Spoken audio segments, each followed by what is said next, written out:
Soy David Cot, presentador de La Historia de España, y este es el episodio 35, llamado Alfonso II y Ramiro I de Asturias. En este episodio volvemos a la historia política del Reino de Asturias bajo los reinados de Alfonso II y Ramiro I, contemporáneos del emir Abderramán II, y hablaré también de los orígenes del culto jacobeo y el arte prerrománico asturiano. Suscríbete en YouTube y podcast a La Historia de España, presentada por David Cot. Alfonso II de Asturias frente a Abderramán II. Dejamos la historia del Reino de Asturias en el episodio 30, los Emiratos de Hisham y Al-Hakam. Acuérdate de suscribirte al canal de YouTube o a los dos podcasts La Historia de España y Memorias Hispánicas para consumir todo mi contenido, y tienes beneficios exclusivos si te unes a la comunidad de mecenas en Patreon, como han hecho Jaime Flórez Martínez o Jay Smith. Muchas gracias a los dos, y tú también puedes hacer lo mismo siguiendo los enlaces de la descripción. Bien, aún en los primeros momentos del reinado del longevo monarca Alfonso II de Asturias, los omeyas intentaron destruir completamente el reino montañés y reconquistar el norte peninsular. Pero con Al-Hakam I y su hijo Abderramán II, la cosa cambió y las campañas se volvieron más limitadas en magnitud y ambición. Ya nunca volvieron a pasar por Asturias y los objetivos eran provocar destrucción, capturar botín, incluyendo esclavos, y frenar los avances territoriales cristianos. Hubo pocas campañas contra el reino de Asturias durante el reinado de Abderramán II por las duraderas revueltas de las marcas fronterizas, que evitaron que durante amplios periodos de tiempo los ejércitos omeyas pudiesen cruzar la frontera. En el 823, el veterano general y hajib Abd al-Karim ibn Mughith comandó su última razzia, una razzia poco importante que causó estragos en Álava y Castilla. Y recordemos que en ese entonces Castilla básicamente era parte de Cantabria y el norte de Burgos. En el 825 hubo una doble campaña contra el reino de Asturias, una expedición veraniega contra Álava que fue victoriosa para las armas islámicas, y más tarde, en octubre o noviembre, el soberano Astur recibió información de los avances de dos ejércitos cordobeses sobre Galicia, que le permitió derrotarlos por separado después de que pasasen por Viseu y Coimbra, que entonces no formaban parte del reino de Asturias, pero eran zonas que dejaron de estar controladas por el Emirato de Córdoba.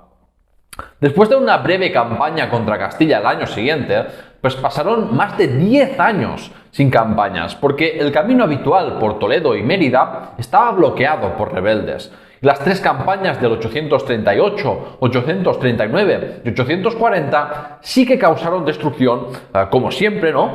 Pero al final estaban más pensadas en reforzar el control omeya sobre la marca superior que a combatir infieles, como comentamos sobre las funciones del yihad, que tiene el yihad, ¿no?, en la entrevista que hice a Javier Albarrán en Memorias Hispánicas.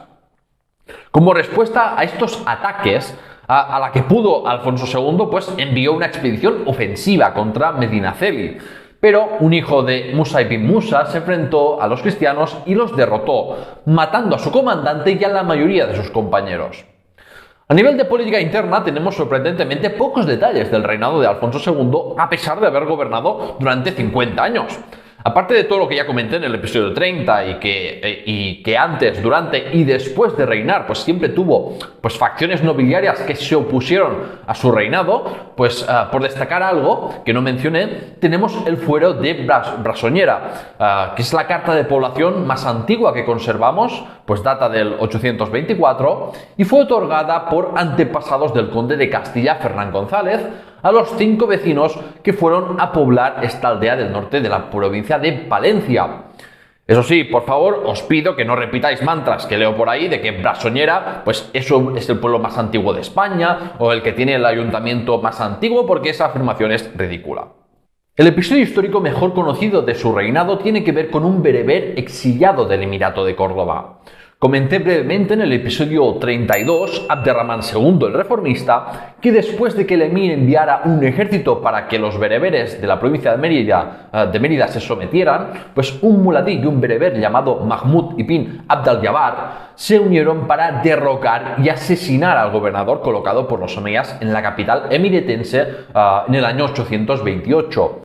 Este gobernador era el padre del que se convertiría en uno de los rebeldes muladíes más destacados de la segunda mitad del siglo IX, Ibn Marwan al-Jiliki. Y el caso es que tras el asesinato, el emir Abderramán II de Córdoba envió un ejército contra los rebeldes de Mérida. Los rebeldes liderados por Mahmud consiguieron aguantar las embestidas e incluso ocuparon e hicieron correrías más al sur, hacia el Algarve. Pero ahí sufrieron muchas bajas en el 834 y Mahmud y el puñado de rebeldes bereberes que sobrevivieron tomaron asilo en el reino de Asturias de Alfonso II. Según las crónicas asturianas y el cronista Ibn Hayyan, Mahmud fue bien acogido por el soberano astur y asentó a sus hombres y familias en la zona central de Galicia para afianzar el control político sobre esta región y su defensa militar, porque después de Álava y Castilla, Galicia era una región donde los andalusíes hacían sus habituales campañas militares. El temor que infundía Mahmud a musulmanes y cristianos por igual logró que se edificasen aldeas y fortalezas entre Santiago de Compostela y Lugo y que hubiera prosperidad durante unos años. Hasta que en el 840, el bereber se arrepintió y envió secretamente una carta al emir de Córdoba para solicitarle el perdón. Espías informaron a Oviedo y el rey Alfonso convocó al infiel con la intención de forzar su conversión al cristianismo y evitar su traición. Pero alguien de la corte también se chivó a Mahmud. Este no acudió a la capital y se puso a hacer algaradas por la zona de Lugo, muy probablemente con la ayuda de refuerzos de Al-Ándalus. La amenaza era grande porque en Córdoba se estaba preparando una expedición contra Galicia encabezada por el propio emir y seguramente Mahmud se refugió en una plaza fácil de defender en espera de la llegada del ejército omeya, que de haberse unido al rebelde bereber podría haber causado muchos estragos en el reino de Asturias. Un ejército de Alfonso se apresuró a poner sitio al castro del rebelde y los cronistas árabes afirman que el osado Mahmud logró que los cristianos se dispersasen.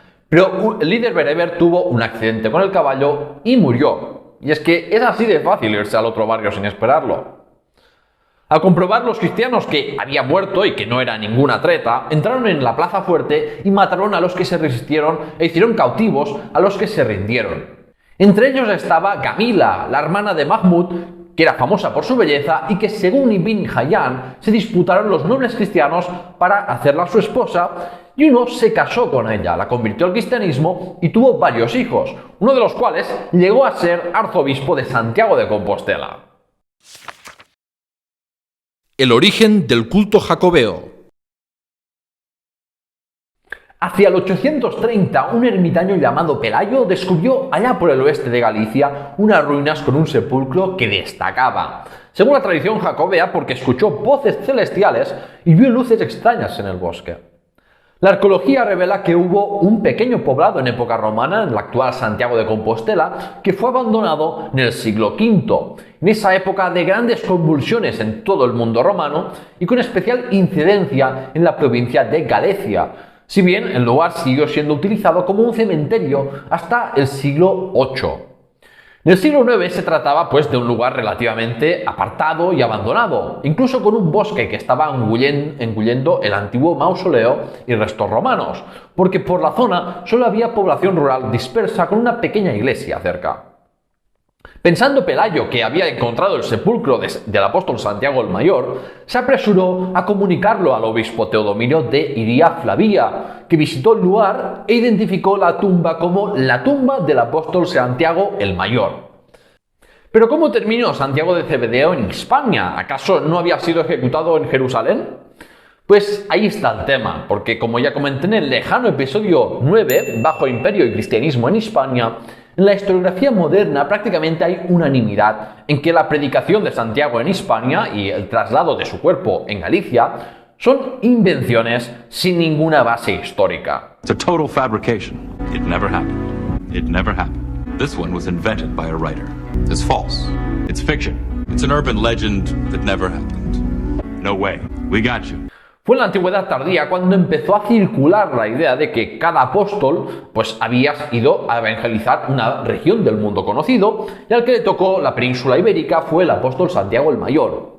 La obra más antigua que habla de ello es el Breviario de los Apóstoles, un texto latino de finales del siglo VII, Y pues una eminencia muy respetada, como es pues, Isidoro de Sevilla, dio por buena la predicación de Santiago, aunque otros como Julián de Toledo o Martín de Braga no la aceptaban. Durante el reinado de Mauregato, en los escritos del monje Beato de Liébana, vemos cómo el cristianismo asturiano eleva al apóstol Santiago el Mayor como patrón protector de España, como una figura que puede proteger el reino de Asturias, todos los cristianos de la península ibérica, y como un símbolo frente al infiel musulmán.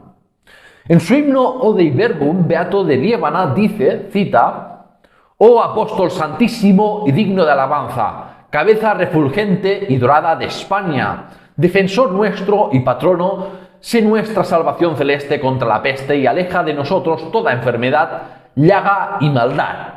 Fin de la cita.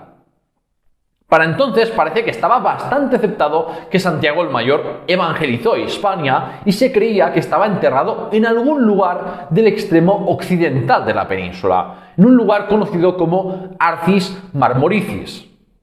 Teodomiro pudo pensar que el topónimo hacía referencia a un arca de mármol, como la que encontró. Y es que los materiales del sepulcro encontrado demostraban que realmente debió de ser una persona de posición social destacada, pero desconocemos su identidad real. Fue por esta mentira, piadosa, podríamos decir, que surgió el Camino de Santiago y emergió Santiago de Compostela como la gran ciudad de la Galicia medieval. Sin esta mentira no se habría producido el desarrollo económico de las comunicaciones o la emigración y viajes por el norte peninsular en la Edad Media, ni tampoco los reyes asturleoneses hubieran tenido una figura bíblica en su territorio que reforzó su legitimidad de independencia política y eclesiástica, igual que Roma decía tener pues la tumba de Pedro y Pablo, o Constantinopla la de Andrés. Y el culto jacobeo ha sido tan importante que Santiago sigue siendo santo patrón de España. Ante el descubrimiento, digamos entre comillas, del obispo Teodomiro, el rey Alfonso II de Asturias dotó el lugar de un monasterio para proteger el culto a Santiago el Mayor. Es decir, no se reconstruyó el poblado ni se reutilizó la necrópolis, sino que inicialmente se estableció un santuario monástico con sus iglesias y dependencias alrededor de la tumba atribuida al apóstol. Los edificios de Alfonso II se construyeron con materiales muy sencillos y por eso estos edificios fueron renovados y ampliados ya con Alfonso III, quien tuvo mucho interés en utilizar propagandísticamente el sepulcro apostólico. Y es que si Alfonso II solo concedió 3 hectáreas al santuario y luego lo amplió a 60 kilómetros cuadrados, para el año 915 el terreno concedido alcanzó casi los 1000 kilómetros cuadrados. Y aún recibieron más ampliaciones y privilegios hasta el siglo XIII, y así se formó el señorío de Santiago. Era muy común en la antigüedad tardía y también en la Alta Edad Media que las élites seculares y eclesiásticas de una región, o incluso reyes, promocionaran el culto a mártires y santos cristianos, ya que eso ayudaba a legitimar su control político y social sobre la sociedad y servía para atraer pobladores y peregrinos. Alfonso II de Asturias promocionó la fundación monástica original dentro de la misma tendencia de fundar monasterios y de crear nuevas diócesis como la de Oviedo o Lugo hacia el sur para así expandir pues, las fronteras políticas del reino de Asturias y porque siempre era muy deseado por las comunidades cristianas el tener reliquias de apóstoles y santos. Si en las fuentes se magnifica el papel del obispo de Iría en la construcción de un santuario de culto al apóstol, es también porque eso permitía reclamar a sus sucesores, los arzobispos de Santiago de Compostela, su dominio político sobre la ciudad medieval y todo territorio alrededor. Del mismo modo que se inventaron la batalla de Clavijo para justificar que los reyes cristianos hispanos pagasen tributo al arzobispado de Santiago de Compostela. Con el tiempo, el culto a Santiago fue atrayendo pobladores alrededor del lugar de peregrinación. La propia sede episcopal de Iría se trasladó de facto a Compostela durante el reinado de Alfonso III y el rey Ordoño II de Galicia concedió el privilegio por el que cualquiera que viviese por más de 40 días en el burgo, sin ser reclamado como siervo, pues conseguiría la condición de hombre libre y el derecho a vivir en Compostela. Por esas iniciativas del obispado de Iría y la monarquía asturleonesa, se fue transformando el espacio alrededor del monasterio en una urbe con mucha capacidad de atracción de población. Ya en la década del 860, las fuentes francas se hacían eco del culto jacobeo en Compostela, aunque no fue hasta el siglo XI que las peregrinaciones a Santiago de Compostela empezaron a hacerse famosas por toda Europa y tuvieron un gran impacto en la sociedad y economía del norte peninsular. Ramiro contra Nepociano por el trono asturiano. Cuando en el 842 Alfonso II falleció sin hijos a sus más de 70 años de edad, el hijo del rey bermudo, Ramiro, estaba lejos de la corte, casándose por segunda vez en Castilla. Según las crónicas asturianas, el mayordomo de palacio y pariente de Alfonso, Nepociano, usurpó el trono, mientras que, en cambio, Ramiro había sido elegido legítimamente rey de Asturias de un modo desconocido. Sin embargo, hay motivos de peso para dudar de la veracidad de las crónicas aquí, porque Nepociano era un familiar del soberano anterior, seguramente más cercano que Ramiro. El ser mayordomo de palacio era como el segundo con más poder del reino, y es la misma posición que gozó Alfonso cuando se suponía que tenía que suceder al rey Silo. Nepociano tuvo el apoyo de los astures, cántabros y vascones, y además no tiene mucho sentido decir que Ramiro había sido elegido rey como hacían los visigodos, pero sin estar en Oviedo, porque si vamos a hacer paralelismos con el sistema de sucesión godo, era requisito estar físicamente en la capital. Como afirman historiadores como Armando Vesga, todo huele a un intento del nieto de Ramiro I de Asturias, Alfonso III, para legitimar el reinado de su abuelo golpista y no poner en cuestión su propia legitimidad. Así, Nepociano era de hecho el rey legítimo elegido por Alfonso II para sucederle. Ramiro quiso reclamar el trono y, aún sin rebelarse abiertamente, se desplazó a Galicia, que es donde tenía buenos apoyos seguramente por sus conexiones familiares. Es probable que el incidente ocasionado por Mahmud 2 años atrás tuviera repercusión en la guerra civil por el trono asturiano, porque sería comprensible que la aristocracia gallega, que desde el principio se resistió a quedar integrada en el reino de Asturias, culpara a la estirpe de Alfonso II de un conflicto que no hubiera ocurrido si no hubiera asentado a ese peligroso grupo de bereberes en Galicia. Recordemos que ya incluso en los lejanos tiempos del rey Fruela, padre de Alfonso II, nobles gallegos se levantaron contra él y las conexiones familiares de Alfonso II se orientaban a Vasconia y no al occidente del reino. Esto al final son factores muy a tener en cuenta para explicar el apoyo gallego a un pretendiente distinto al nombrado por el difunto rey. Nepociano pudo reinar durante unos meses, pero Ramiro, que por cierto ya tendría unos 50 años, reunió un ejército en Lugo para invadir Asturias, y el ejército gallego de Ramiro y el de Nepociano se enfrentaron en el municipio de Cornellana, en el paso por el río Narcea, con el usurpador resultando vencedor de la única batalla que conocemos de esta guerra civil asturiana. Nepociano fue capturado en algún lugar de la Asturias Oriental o Cantabria Occidental, cegado y obligado a entrar en un monasterio. El triunfo de Ramiro supone el triunfo de la aristocracia gallega en obtener cuotas de poder y mejorar su integración política en el reino de Asturias, respetando, eso sí, que la sede regia estaba en Oviedo. El reinado de Ramiro I de Asturias. El reinado de Ramiro I de Asturias duró 7 años, desde finales del 842 hasta febrero del 850, y tuvo sus dificultades desde el punto de vista interno y externo. Además de acceder al trono mediante una guerra civil, Ramiro se enfrentó a 2 conspiraciones palaciegas, que terminaron sin éxito y con los conspiradores cegados o ejecutados. Puede que por este motivo el rey Ramiro mandase construir un palacio nuevo donde impartía justicia en la ladera del monte Naranco, a 3 o 4 kilómetros de Oviedo.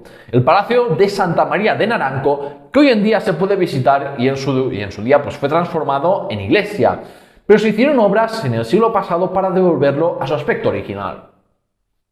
Las crónicas llaman a Ramiro la vara de la justicia, porque persiguió a los bandidos y ladrones y mandó a la hoguera a hechiceros que representaban la pervivencia de prácticas paganas en tierras del reino. En esta misma época, pues ya comenté en el episodio 31, el génesis del reino de Pamplona, cómo la coalición de los Banucas y los Arista de Pamplona frente a Córdoba también contaba con el apoyo de gentes de Álava, Castilla y otras partes del reino de Asturias. Pero esta iniciativa no parece que contará con la participación del propio gobierno de Oviedo. Seguramente pues, iban a título individual o por conexiones familiares entre aristócratas y alianzas políticas, digamos, más de carácter local.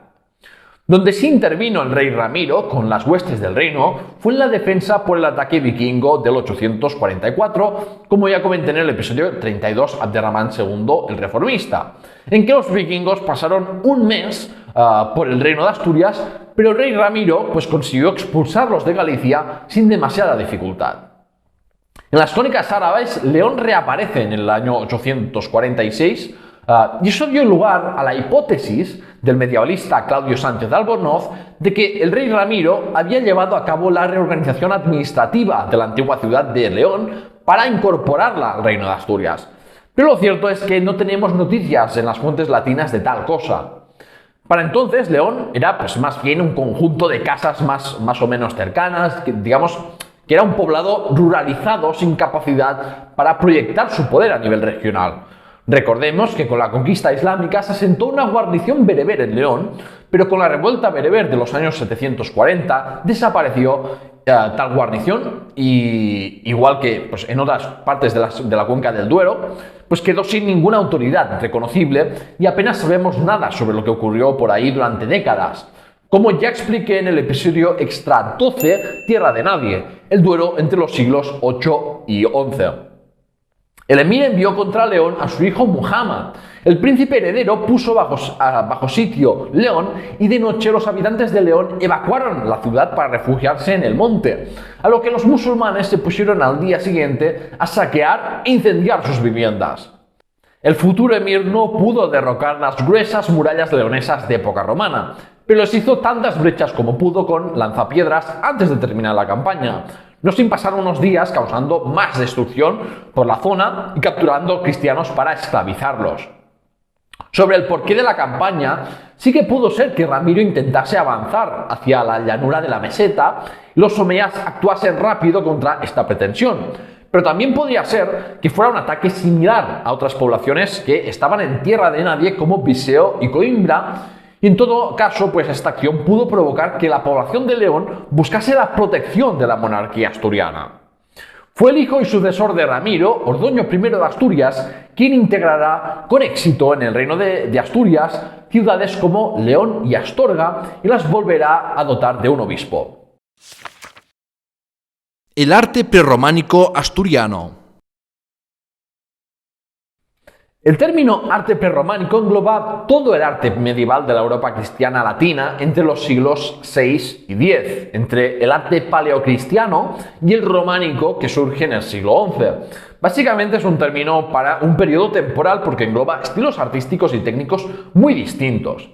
El arte prerrománico asturiano podemos decir que es un arte eclético, es decir, es un arte que mezcla estilos propios e innovadores que no se pueden encontrar fuera del reino de Asturias, otros que se nota que vienen pues, de la tradición paleocristiana y tardoantigua hispana, y algunos elementos decorativos que vienen pues, del mundo carolingio y bizantino. En la actual región de Asturias se conservan 15 edificios de la Alta Edad Media del prerrománico asturiano, muy vinculados al poder político de Oviedo y de ahí su homogeneidad en el estilo, a diferencia de lo que ocurría pues, en otros territorios del reino o de lo visto en el reino visigodo. Estos edificios eran modestos en su tamaño, no eran las grandes construcciones que te podías encontrar en el imperio carolingio, bizantino o abasí. Eso ya nos da información desde el punto de vista social de la sociedad de Asturias en época alto medieval y de la capacidad económica de la monarquía asturiana y las élites sociales próximas a la monarquía. El prerrománico asturiano supone la máxima expresión del poder de la monarquía y las élites asturianas, porque en el periodo tardoantiguo no se había visto una monumentalidad similar en el actual Principado de Asturias. Y estos edificios eran un instrumento de control político y social y de protección o aumento de la riqueza familiar tanto para los monarcas como para aristócratas y propietarios de todo tipo. Además, era una forma de legitimación y de hacer propaganda del poder regio, porque ya desde por lo menos Alfonso II, un elemento clave en la ideología del reino era su papel en la restauración de la Iglesia católica tras la conquista islámica. Eso también implicaba la necesidad de llevar a cabo la construcción de muchas iglesias que podían servir indistintamente como monasterios o como oratorios. Habría muchas más iglesias construidas por las élites locales de cada lugar o incluso por gente más modesta sin intervención de Oviedo, en especial fuera de Asturias, pero por desgracia poca cosa se ha conservado de entre los siglos 8 y 10, cuando por cierto aún no se había generalizado el tener una iglesia en cada aldea. A pesar de que hubo heterogeneidad técnica en el Reino de Asturias con su arquitectura, porque había regiones muy distintas, también es cierto que la monarquía asturiana promocionó templos de tamaños y planos similares, y sobre todo elementos ornamentales en la escultura y pintura que se difundieron por los territorios del reino. En la historia del arte se suele distinguir el arte prerrománico asturiano de la propia Asturias y un poco en Galicia y Cantabria del arte clasificado como mozárabe en el Valle del Duero, la Castilla Condal o La Rioja. Pero es dudoso que estos se basen en base a criterios estilísticos y parece mucho más influido por las teorías de repoblación y del desierto del Duero que eran populares en el siglo XX. Por ejemplo, se tilda de arquitectura mozárabe la que hace uso de alfices y el arco de herradura, pero lo cierto es que ya se utilizaba en época visigoda y por tanto no es que venga de influencia islámica. En todo caso, es un estilo algo continuista respecto al periodo anterior, mientras que en el arte asturiano el arco de herradura es muy raro. Quizás en parte porque recordemos que Asturias no formó parte realmente del reino visigodo. El tema de si debemos revisar la clasificación de los estilos prerrománicos hispanos sigue abierto. Lo único que podemos asegurar es que el estilo de la propia región de Asturias es más uniforme y más fácil de clasificar en una categoría que los estilos más difusos, más heterogéneos de otras partes del reino de Asturias. Y hablando de clasificación, las técnicas constructivas de mampostería simple o en ocasiones más especiales de sillería y la falta de decoración en muchas ocasiones hacen más difícil la clasificación cronológica precisa de la mayoría de edificios del prerrománico peninsular. Si dejamos de lado los pocos ejemplos de edificios civiles, la arquitectura prerrománica asturiana tiene unos planos muy regulares, unos edificios con bases basilicales bastante pequeños, de cuerpo rectangular y con 3 cabeceras con sus propias capillas y altares, y una arquitectura abovedada con arcos de medio punto, que no es el típico arco de herrería visigodo e islámico. Algunas iglesias cuentan con una puerta principal en la parte occidental del edificio con un pórtico y 2 puertas laterales, que se ha sugerido en base a las ceremonias de bautismo que servían estas puertas laterales para segregar ya en la entrada a los creyentes según el sexo, con los hombres entrando por la puerta lateral norte y las mujeres por la lateral sur. Y en cualquier caso parece que en todas las iglesias se segregaba en el interior a los cristianos según el sexo. Una cosa que desaparece del periodo tardoantiguo en Asturias son los baptisterios, que antes estaban diferenciados con su propio espacio y ya no se realizan enterramientos dentro de la iglesia, a excepción de alguna tumba privilegiada para tener a obispos o algún otro personaje de la élite. Del arte asturiano anterior a la época de Ramiro I destaca, por ejemplo, el aniconismo, es decir, el rechazo a representar con imágenes a Dios y a otros personajes religiosos. Es que este debate sobre si representar o no a Dios, profetas y santos, que es más conocido en el Imperio Bizantino o en el mundo islámico, también se llevó a cabo en toda Europa occidental. Las iglesias y palacios se decoraban con pinturas murales en el interior y exterior, siguiendo una tradición de la Edad Antigua que fue desapareciendo en el resto de Europa. En época de Alfonso II, como he dicho, no había representaciones humanas como observamos en la iglesia de San Julián de los Prados, mientras que los humanos y ángeles, como representación del poder regio, la ley y la iglesia, son un tema central en el arte ramirense, como observamos en la iglesia de San Miguel de Lillo o en el edificio regio de Santa María de Naranco. Y para terminar, creo que vale la pena hablar del castillo más importante del Reino de Asturias, el castillo de Gauzón. El castillo de Gauzón se encontraba un poco al oeste de Gijón, dominando la ría de Avilés, y gracias a eso estaba a un solo día de Oviedo. De ahí que se erigiera en la costa asturiana la mayor fortificación del Reino de Asturias. Para el estudio de este yacimiento arqueológico fue muy importante tener en cuenta la historia paleoambiental, porque hoy en día el peñón de raíces sobre el que reposan los restos del castillo está situado a 700 metros del mar. Pero en la Edad Media estaba en plena línea de costa, estando en la bocana de la ría de Avilés. Este castillo tiene ya precedentes en la antigüedad tardía, y entre finales del siglo VIII y antes del reinado de Alfonso III se llevó a cabo la edificación de buena parte del castillo de Gauzón. Fue posteriormente Alfonso III quien amplió la primitiva fortaleza con una iglesia y palacio y la monumentalizó construyendo con piedra, en una época en que aún predominaban en Europa las fortalezas de madera. Esta decisión de Alfonso III pudo deberse a una mezcla de deseo de darle majestuosidad a este castillo de la monarquía como para reforzar las defensas frente a ataques vikingos.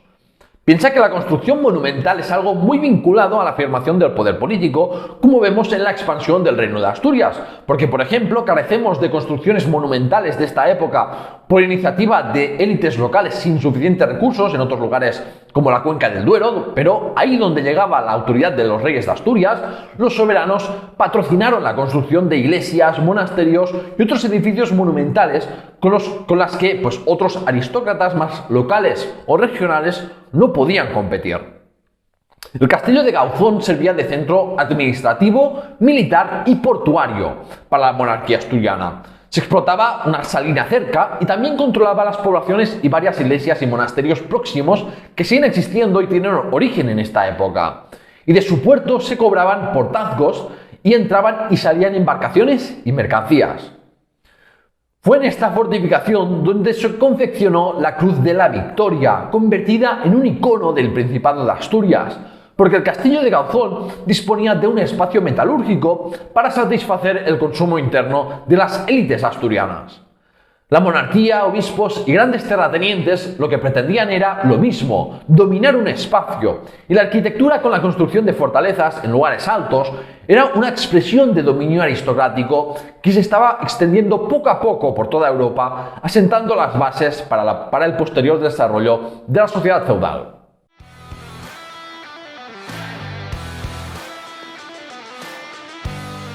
¡El veredicto! En el veredicto de hoy me gustaría reflexionar un momento sobre el poder de la mentira, como una idea que en origen es una invención sin base científica, se asume como verdad y eso tiene unas consecuencias, en la realidad. Ya he hablado multitud de veces de las consecuencias negativas de los nacionalismos que generan identidades contrapuestas y violencia, llegando en sus casos más extremos a provocar terrorismo, guerras y genocidios.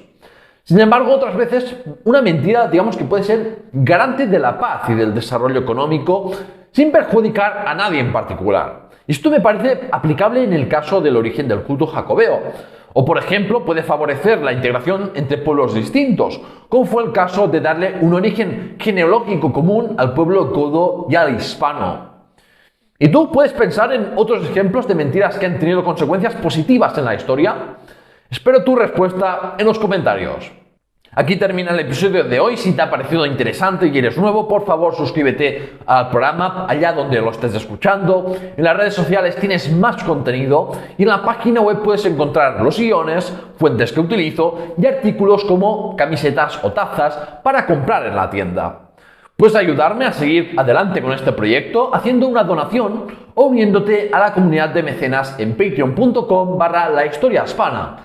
Y así conseguirás beneficios como accesos anticipados, la posibilidad de votar las series temáticas de Memorias Hispánicas o recomendaciones bibliográficas. En el siguiente episodio probablemente veremos la historia política del Emirato Cordobés, donde el emir Muhammad estaba empezando a perder el control de las provincias de Al-Ándalus. Gracias por escucharme y hasta la próxima.